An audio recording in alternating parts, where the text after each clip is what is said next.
오늘은 우리가 추수감사주일로 하나님께 예배를 드리고 있습니다. 이 추수감사주일은 구약의 맥추절과 연결을 가지고 있죠. 그런데 근래 지금 우리가 지키고 있는 11월 셋째 주 주일은 사실 그 직접적인 관계는 바로 미국 대륙을 개척한 청교도들의 감사였습니다. 신앙의 자유를 찾기 위하여 이들은 메이플라워 호를 타고 약 125명의 성도와 선원들이 신앙의 자유를 찾아 떠났지요. 그 항해의 시간은 약 63일이었습니다. 그리고 그들은 11월 11일 날 미국 동북부 해안가에 도착하였습니다. 그러나 그 땅은 무척 척박한 땅이었고 또 그들이 도착할 즈음 겨울이 시작되어 그들은 혹독한 겨울, 참 어려운 시간을 보내게 되었지요. 그리고 그 혹독한 겨울을 지나 따스한 봄이 찾아왔을 때 총 127명으로 시작된 이 여정 가운데 약 50여 명의 사람들만이 남게 되었습니다. 이들은 봄이 되자 땅을 개간하고 씨를 뿌리고 가꾸어 바로 그 해에 추수감사를 하나님께 드리게 되었지요. 그렇게 1661년 그 첫 추수감사 예배를 드린 이후에 우리는 그 추수감사의 그 감격을 이어 하나님 앞에 예배를 드리고 있습니다. 바로 우리도 뒤돌아보면 한 해 동안 수많은 일들이 우리 가운데 있었을 것입니다. 높은 파도를 만나기도 하고요. 우리가 생각하고 계획했던 모든 것들이 무너지는 순간도 있었을 것입니다. 그러나 지금까지 누가 우리의 길을 인도하고 계십니까? 우리를 지키시고 보호하신 분이 누구이십니까? 바로 우리 하나님이시죠. 우리는 이 감사함으로 하나님 앞에 나아가는 것입니다. 오늘 시편 기자도 우리에게 말하고 있습니다. 감사하라, 여호와의 인자하심이 영원함이로다. 바로 26절까지 모든 구절마다 감사하라, 여호와의 인자하심이 영원함이로다 라고 그 감사의 고백을 하고 있는 것이지요. 그는 여호와의 선하심과 그 인자하심이 영원하다라고 고백하는데 그것은 바로 이스라엘 백성들을 향한 하나님의 인자하심이 또 그들을 향한 행하신 위대한 역사를 바라보며 이 고백을 하고 있는 것입니다. 분명 26절로 이 시편은 끝이 나지만 그러나 그의 감사는 26절을 넘어 계속해서 울려 퍼졌을 것입니다. 아마 끝없는 감사로 이어질 것 같았는데 겨우 멈춰서 26절로 기록하고 있는 것은 아닐까라는 생각을 하게 되어집니다. 우리의 감사는 우리의 삶이 연수만큼이나 넘쳐날 줄을 믿습니다. 또한 앞으로의 삶의 여정도 하나님의 인도하심으로 말미암아 감사가 넘치는 하루하루가 되시기를 주님의 이름으로 부탁을 드립니다. 16년 동안 병상에 누워 계셨던 한 할머니의 이야기입니다. 이 할머니는요, 온몸이 전혀 움직일 수 없어서 늘 통증이 있고 어려움이 있었습니다. 그런데 그분을 만나는 일마다 놀랍니다. 항상 하나님 앞에 감사하는 말을 하기 때문이죠. 할머니가 특히 감사했던 것은요, 이 손가락을 하나 움직일 수 있었다라는 것입니다.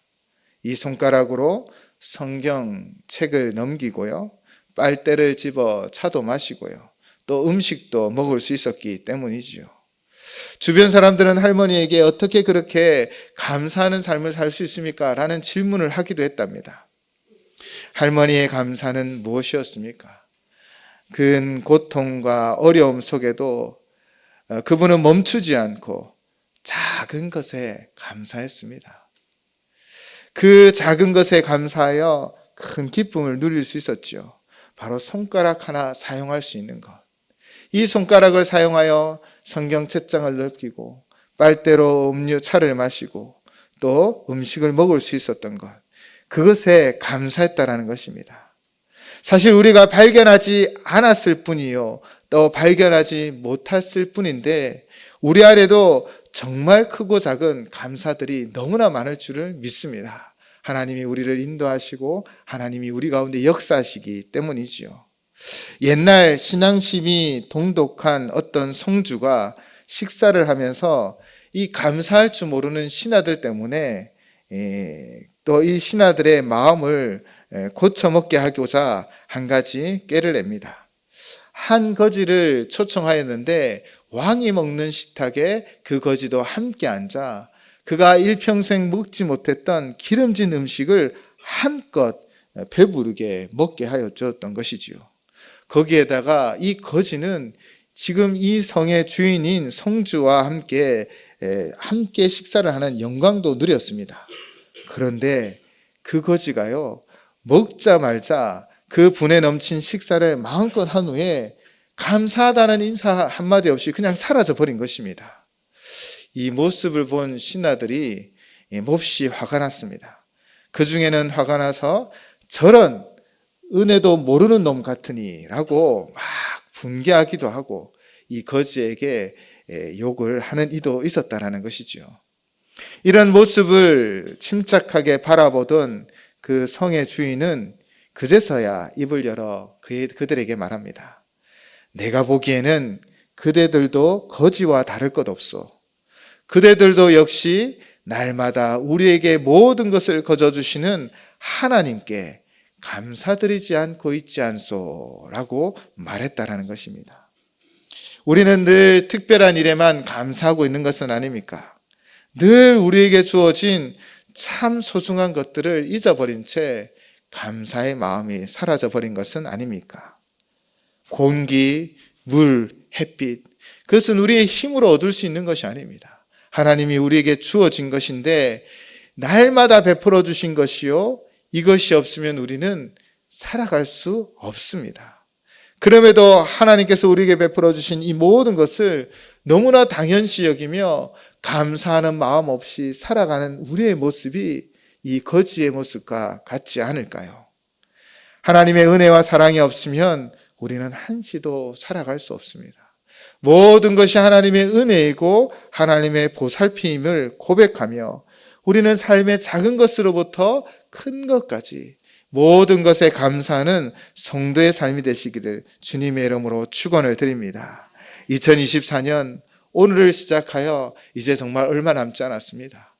우리 한 해 2024년을 뒤돌아보며 오늘부터 마지막 12월 31일까지 우리에게 베풀어 주신 하나님의 은혜를 기억하며 감사함으로 하루하루 살아가는 우리 성도님들 되시기를 주님의 이름으로 부탁을 드립니다.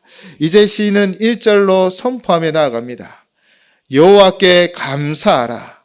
그는 선하시며 그 인자하심이 영원함이로다. 아멘. 여호와께 감사하라. 우리의 감사의 대상은 오직 우리 하나님 한 분밖에 없지요.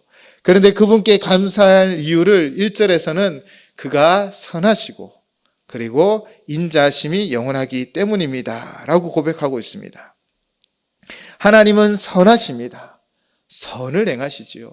예수님께서는 선하신 분은 오직 하나님뿐입니다 라고 마가복음 10장 18절에서 고백하셨습니다.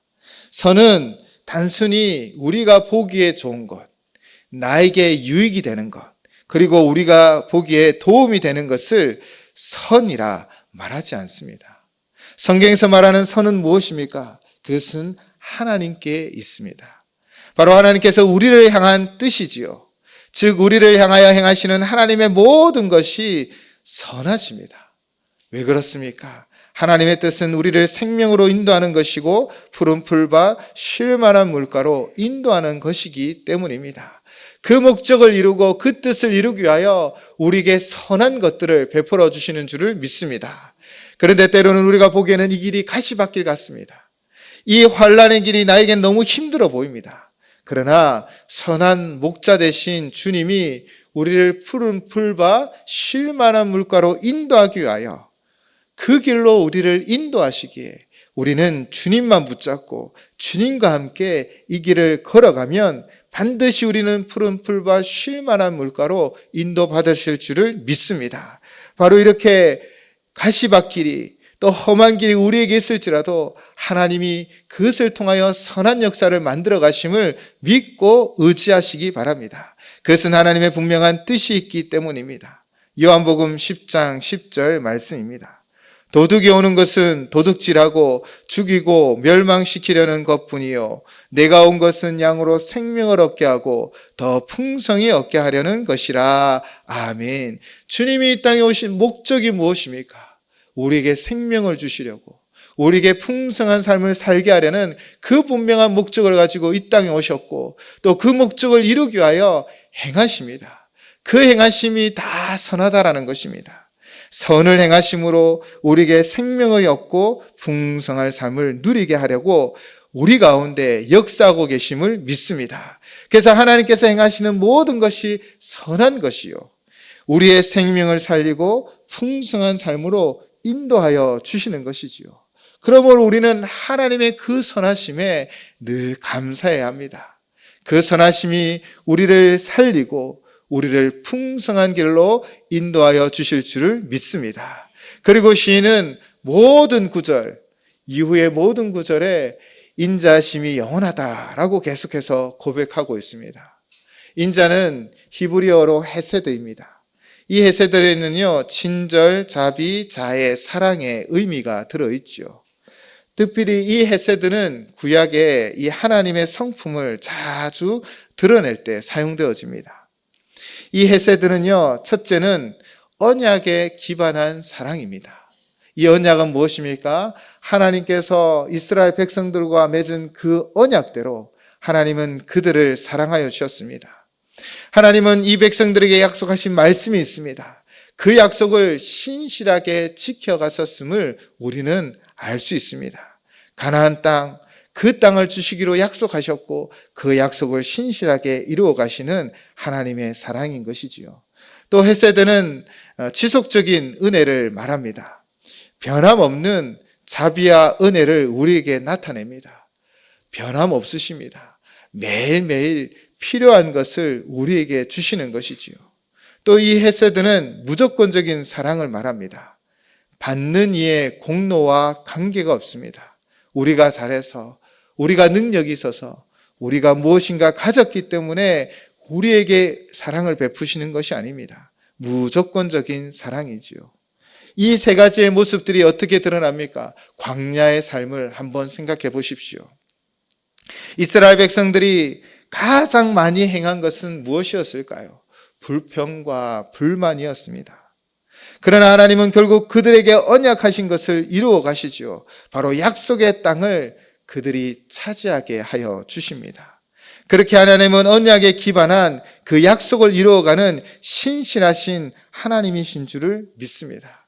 동일하게 하나님은 오늘도 우리에게 말씀하시며 매 순간 여러분이 말씀을 통독할 때, 또 설교를 들을 때, 또 교제 가운데 하나님의 세밀한 음성을 들으실 것입니다. 여러분을 향한 그 약속의 말씀을 하나님은 반드시 이루어 주시고 그 약속대로 여러분을 사랑하여 주실 줄을 믿습니다. 또한 지속적인 은혜는 무엇입니까? 광야는 결코 사람이 살 수 있는 곳이 아니었습니다. 모든 것이 부족하였습니다. 황폐한 땅이었습니다. 그런데 장정 60만, 그러면 어른과 여자와 또 아이들을 포함하면 성서학자들은 200만 명의 사람들이 이 광야에서 살았다고 합니다. 몇 년을요? 40년 동안. 그들은 매일 먹을 것이 부족하고 목이 말랐고 낮에는 더웠고 밤에는 추위를 견뎌야 했습니다. 그런데 그들이 어떻게 40년 세월을 견뎌냈습니까? 누가 지속적인 매일 은혜를 베풀어 주셨습니까? 바로 하나님께서 매일 필요한 만나와 메추라기를 주셨습니다. 목이 마를 때는 반석에서 물을 주셨습니다. 낮에는 구름 기둥으로, 밤에는 불 기둥으로 그들을 인도해 주신 것이지요. 바로 이것이 헤세드, 지속적인 매일매일 베풀어 주신 하나님의 은혜인 줄을 믿습니다. 오늘도 하나님은 우리에게 헤세드의 은혜를 베풀어 주십니다. 매일매일 하나님은 여러분과 함께 하시며 여러분의 필요를 채워주시고 인도하여 주실 줄을 믿습니다. 이 헤세드의 은혜가 여러분 가운데 충만함을 믿습니다. 그렇게 만나와 메추라기로, 밤에는 불기둥으로, 낮에는 구름기둥으로 그들과 함께하여 주셨지요. 그리고 무조건적인 사랑을 베풀어 주셨습니다. 이스라엘의 택함이 무엇입니까? 그 이스라엘의 택함이 그들이 강한 족속이기에, 뭔가 능력이 있는 족속이었기 때문이었습니까? 신명기 7장 7절 8절은 이렇게 기록하고 있습니다. 여호와께서 너희를 기뻐하시고 너희를 택하심은 너희가 다른 민족보다 수요가 많기 때문이 아니라 너희는 오히려 모든 민족 중에 가장 적으니라. 여호와께서 다만 너희를 사랑하심으로 말미암아 또는 너희의 조상들에게 하신 맹세를 지키려 하심으로 말미암아 자기의 권능의 손으로 너희를 인도하여 내시되 너희를 그 종되었던 집에서 애굽 왕 바로의 손에서 속량하셨나니. 아멘. 8절에 보시면 다만 너희를 사랑하심이라고 고백하고 있습니다. 하나님은 우리를 택하시고 부르실 때 하나님이 창세전에 우리를 향하여 택하시고 부르시고 또 의롭게 하시며 영화롭게 하실 그 계획은 우리의 자격으로부터 시작되어진 것이 아닙니다. 우리는 아무 공로 없지만 우리를 택하여 예수 그리스도 그 복음을 듣게 하시고 예수 그리스도의 그 믿음으로 말미암아 우리는 하나님의 사랑을 입는 자들이 되었습니다. 우리가 잘하고 우리가 능력 있고 우리에게 맡겨진 일들을 차근차근 다 100% 이루어가는 그런 능력자들이 아니라 바로 연약하고 부족하고 때로는 볼품이 없고 때로는 하나님 일에 걸림돌이 되는 것처럼 느껴질지만 그러나 하나님의 사랑은 끝이 없고 그 풍성한 은혜는 날마다 우리에게 부어주시는 그 무조건적인 사랑임을 고백하는 것입니다. 우리는 이 사랑을 받은 존재입니다. 그러므로 우리가 해야 할 일은 무엇입니까? 늘 하나님의 그 은혜에 감사하는 삶을 사는 것이지요. 특별히 시편 기자는 26가지의 하나님의 감사의 고백을 하였지만 오늘은 그렇게 4절까지만 나누고자 합니다. 2절의 말씀은 무엇입니까?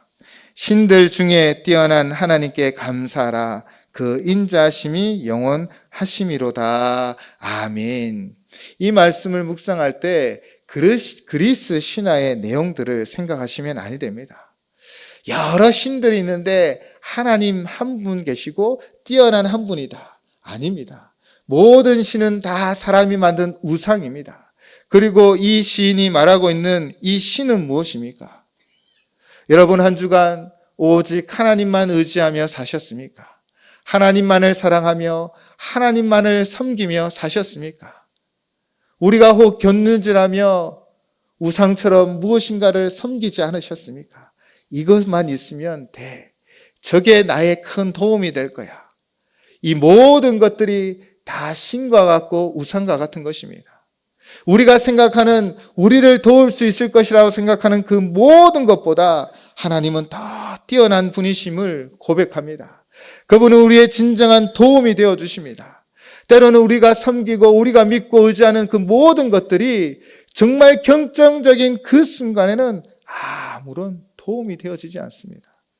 아무리 돈이 많아도 아무리 큰 권세가 있어도 아무리 명예가 높다 하더라도 우리가 만나는 문제 가운데서는 어떠한 도움도 되어지지 않는 일들이 많이 있었습니다.